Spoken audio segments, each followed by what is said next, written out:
Hey YouTube, Kiera Twig here, bringing you guys my Ritual Beast deck profile for February 2015.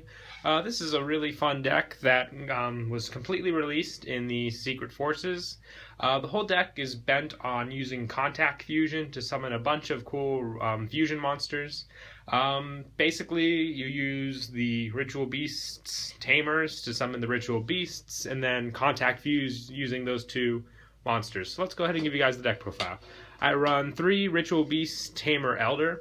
Basically, each Tamer has an ability where they can special summon a Ritual Beast either from your hand, graveyard, or banish. And Elder summons one from the hand. So you can gain an additional normal summon with this card for a Ritual Beast monster, meaning you can summon him and then the additional Ritual Beast you need for the Contact Fusion. I also run 3 Wen. I actually just want to run 2 Wen at the moment, but I only have 1 Lara, so for now it's 3 Wen. But when I get 1 more Lara, I'm either going to swap out 1 Wen or 1 Elder. A little more play testing will decide that. But basically, Wen allows you to summon one that has been banished, so when you normal summon her, you grab one from your banish zone, which is really easy with this deck because the whole deck is based on, banishing your Ritual Beasts to gain effects and whatnot. So, really good. And like I said, 1 Lara for now. Do want to bump it up to 2 once I get 1 more. Lara goes off of special summoning Ritual Beast monsters from the graveyard.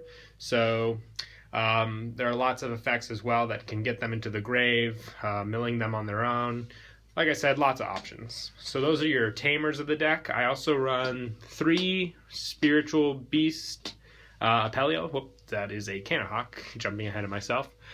Basically, Apelion, he's one of the heavy hitters of the deck with 1800 attack, and his other ability allows you to boost up everyone's attack their spiritual beasts by 500 for the turn.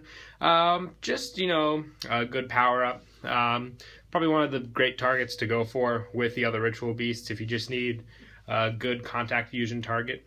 And I also run 3 Cannahawk. This is like the gold sarcophagus of the deck. Basically, once per turn, you can banish 1 Ritual Beast monster from your deck face up, and during your second standby phase, you can add that card to your hand.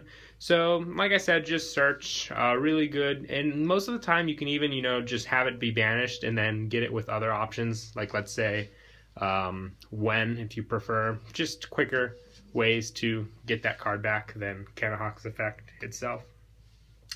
And I also run 1 Petalfin. Basically, this card allows you to compulse a card on your opponent's side of the field by banishing a Ritual Beast card from your hand. So he doesn't have the best attack. He's mostly defensive, just like his fusion counterpart. But the best thing about him is you can sit on him defensive style, just like his fusion, wait it out. The compulse effect is really nice, but he's not really that powerful, which is why I only prefer to run 1, because there are other ways to easily get him out. Plus, I also run 3 Spiritual Beast Rampengu. This is the card from the Secrets of the Eternity. Once per turn, you can banish 1 Ritual Beast monster from your extra deck and send 1 Ritual Beast monster from the same type as that monster from your deck to the graveyard. You can only special summon Spiritual Beast Rampengu once per turn. The special summon ability applies to all of the Ritual Beast monsters, basically because if you didn't have this lockdown on them, you could consistently Contact Fusion between the fusions, summon them back and whatnot. It'd be an endless loop, which they limited with the special summon once per turn. But Rampengu lets you, set up your graveyard with plays you need. Like I said, getting Petalfin out pretty easily to get it later.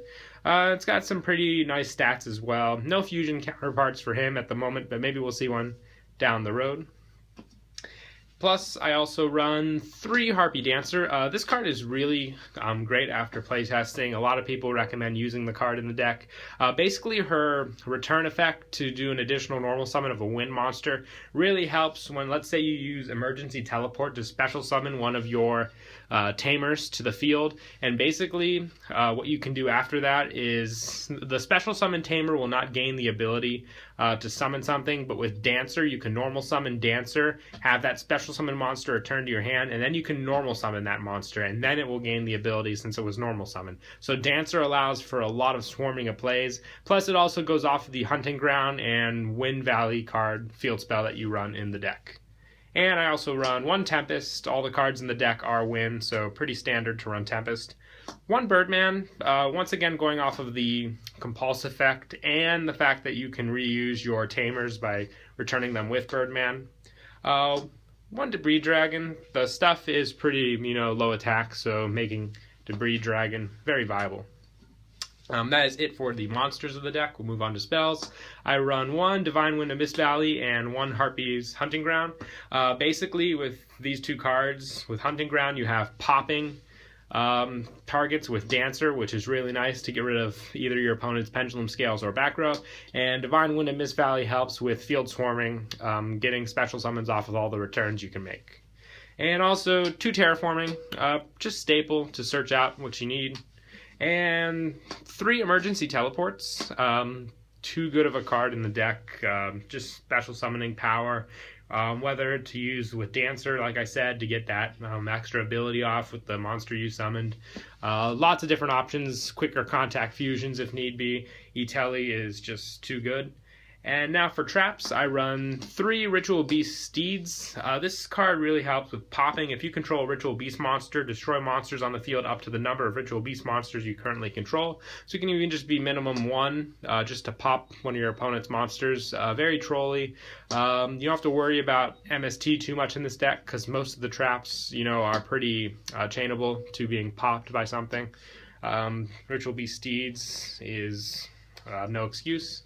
And also 3 Ritual Beast Ambush. This card allows you to special summon 2 Ritual Beast monsters from your graveyard or banish zone.